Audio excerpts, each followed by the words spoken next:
You probably can't get into this country, and that is exactly why you need to see what is hidden behind its closed borders. Turkmenistan is often called the North Korea of Central Asia because it is one of the least visited and most secretive places on the planet. Imagine a country where the capital city is made almost entirely of white marble, where a giant hole in the desert has been on fire for over 50 years, and where the president writes poems about horses that people have to memorize. It sounds like something out of a fantasy novel, but it is a very real place. For years, getting a visa was like winning the lottery, and even now, you usually have to be on a guided tour just to walk around. This isolation has kept the country frozen in a mix of ancient Silk Road history and futuristic, some might say bizarre, architecture. In this video, we are going to look at 20 incredible things to do in Turkmenistan. From camping next to a literal gateway to hell, to visiting ancient cities that were once the biggest in the world.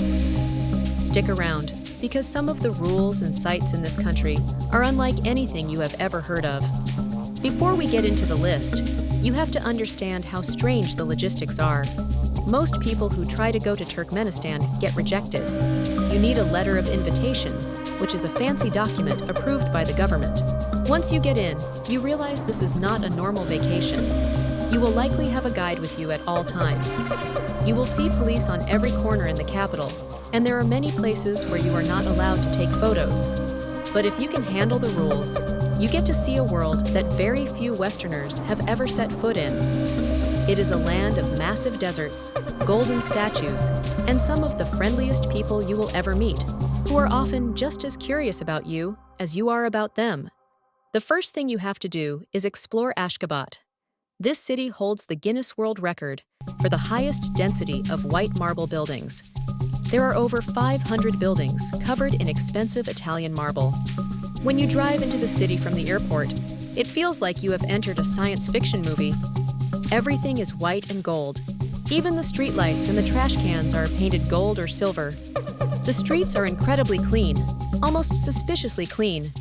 You might notice that there aren't many people walking around the main marble areas, which gives the city a ghostly, quiet feeling. It is beautiful, but also very surreal. While you are in Ashgabat, you have to visit the Arch of Neutrality. This is a massive three-legged monument that looks a bit like a space rocket.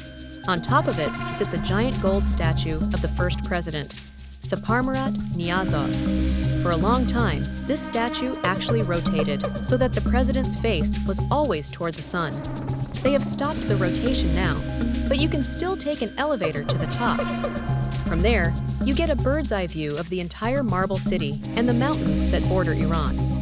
It is the best place to see just how much marble was used to build this place.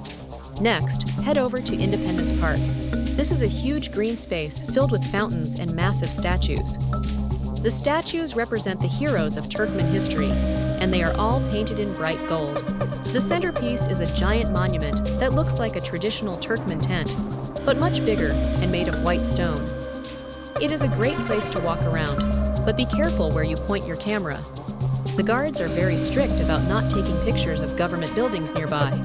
It is a weird experience to be in such a beautiful park, but feel like you are being watched the whole time. You should also check out the Wedding Palace, or Bagd Koshki.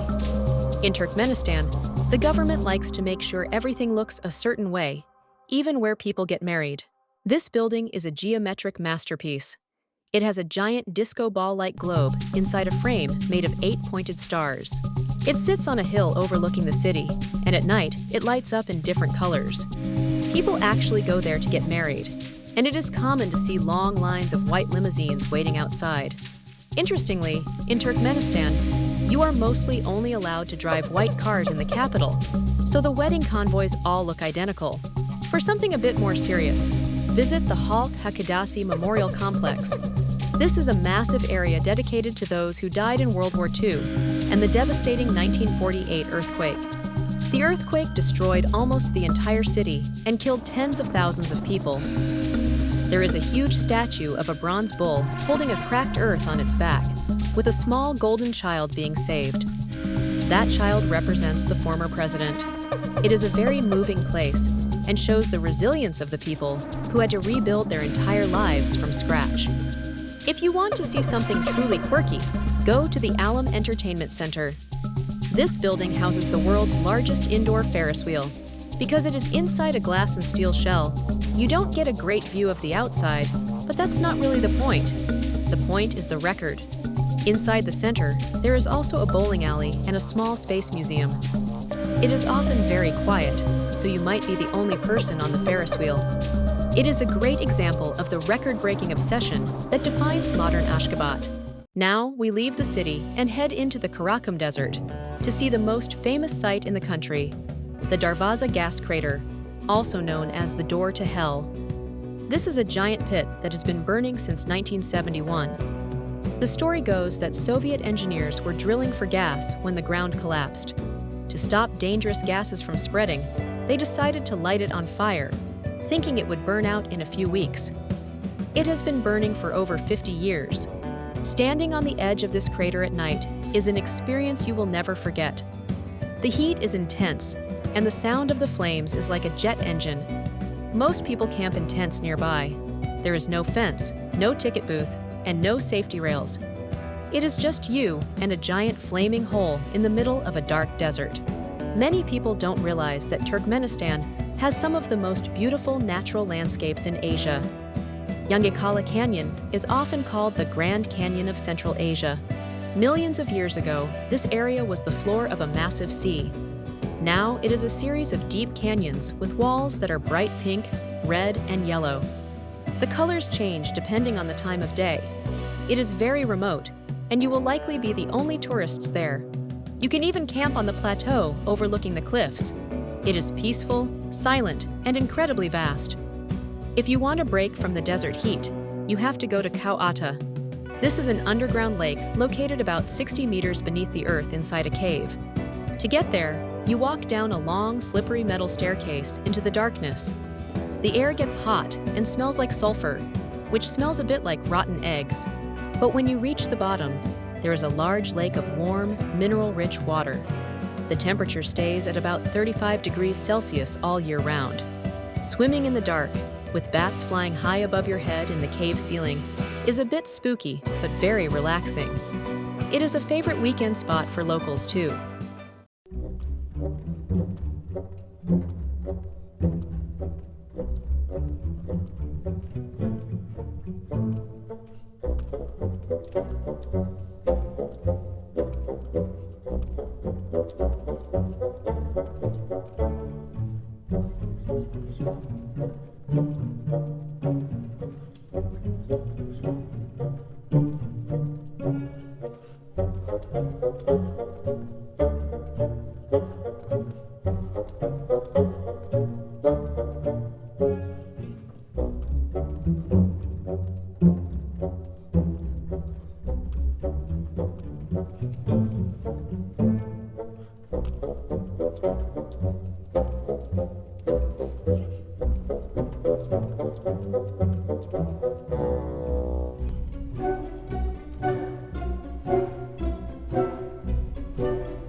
years.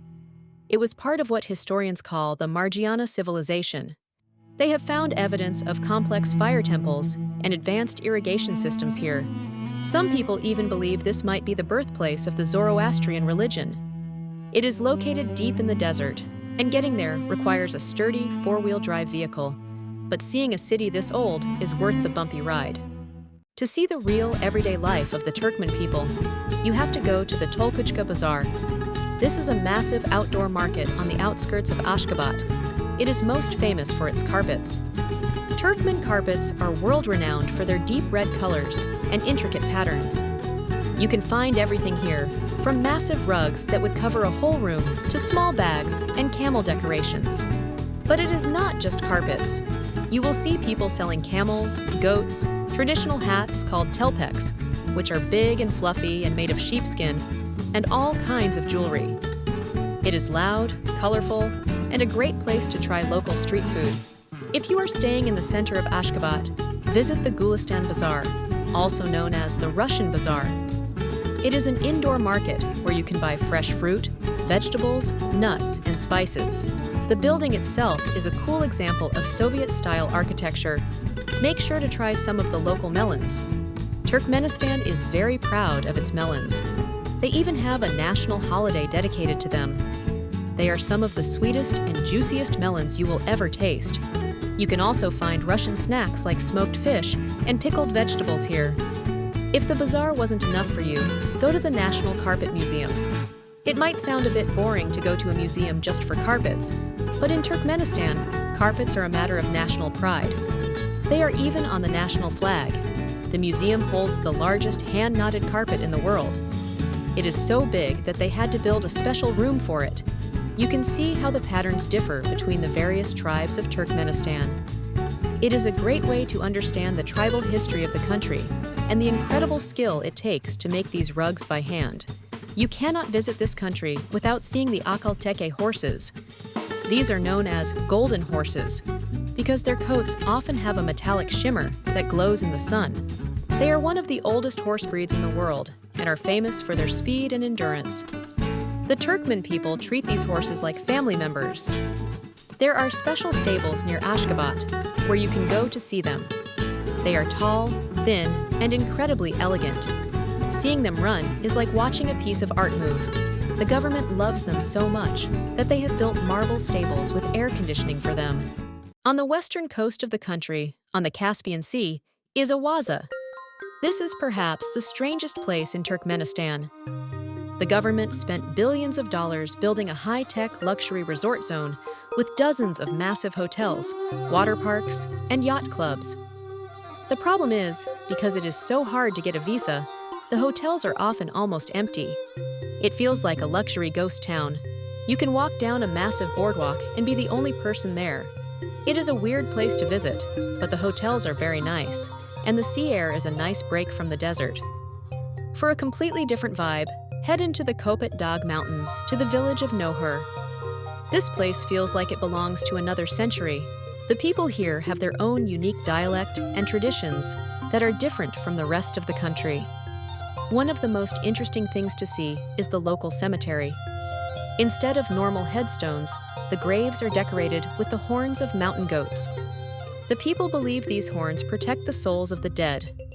The village is surrounded by lush green valleys and pomegranate trees. It is one of the few places in Turkmenistan where you can do some hiking and see a more traditional, rural way of life. Deep in the Misrian Plain lies the ruins of Dekistan. This was once a thriving city on the Silk Road, but today it is an isolated and haunting site. All that remains are two massive minarets and the portal of a large mosque. Because it is so far from any modern towns, the ruins feel very lonely. It is surrounded by a vast, flat landscape that makes the towers look even taller. It is a great place for photography and to think about how even the greatest civilizations can eventually disappear into the sand. You can't leave without eating like a local. The most popular dish is plav, which is a mix of rice, meat, carrots, and onions cooked in a giant iron pot. Every family has their own secret recipe. Another must-try is dagrama. This is a very traditional dish made by shredding fresh bread by hand and mixing it with boiled mutton and onions. It is usually served in a bowl of hot broth. It is heavy, filling, and perfect for the cold desert nights. Also, look for gutap, which are fried dough pockets filled with meat, spinach, or pumpkin. They are like the Turkmen version of a Cornish pasty or an empanada. Finally, visit the Gypjak Mosque, also known as the Turkmenbashi Rui Mosque. This is the largest mosque in Central Asia and was built by the first president in his home village. It is made of, you guessed it, white marble and has 4 huge minarets. Inside, the dome is painted with gold and can hold 10,000 people. What makes this mosque controversial and unique is that the walls are decorated not just with verses from the Quran, but also with quotes from the president's own book, the Ruhnama. It is a massive, beautiful, and slightly confusing building that perfectly summarizes the mix of religion and personality cult in Turkmenistan. Traveling in Turkmenistan is a challenge. There are no public buses between cities that tourists can easily use. You will most likely be traveling in a private car with your guide. The roads can be very bumpy once you leave the capital, especially the road heading north to the gas crater. Be prepared for long drives across the desert. There are internal flights between Ashgabat and places like Meri or Turkmenbashi, which are quite cheap and can save you a lot of time. Just remember that your itinerary is usually fixed by the government before you arrive, so there isn't much room for spontaneous side trips. The most important thing to remember is to follow the rules. Don't talk about politics, don't take photos of police or military buildings, and always respect the local traditions. If you are invited into someone's home, remember to take your shoes off at the door. The Turkmen people are incredibly hospitable and will often offer you tea and bread as soon as you meet them. If you follow the rules and keep an open mind, you will find that Turkmenistan is one of the most rewarding and interesting places you will ever visit. It is a country of contradictions, ancient and modern, secretive and welcoming, barren and beautiful. Check our video descriptions for the best deals in hotels and accommodation, flights, attractions and tours, travel eSIMs and insurance, transfers and airport services, trains and buses, car and bike rentals, cruises, package tours.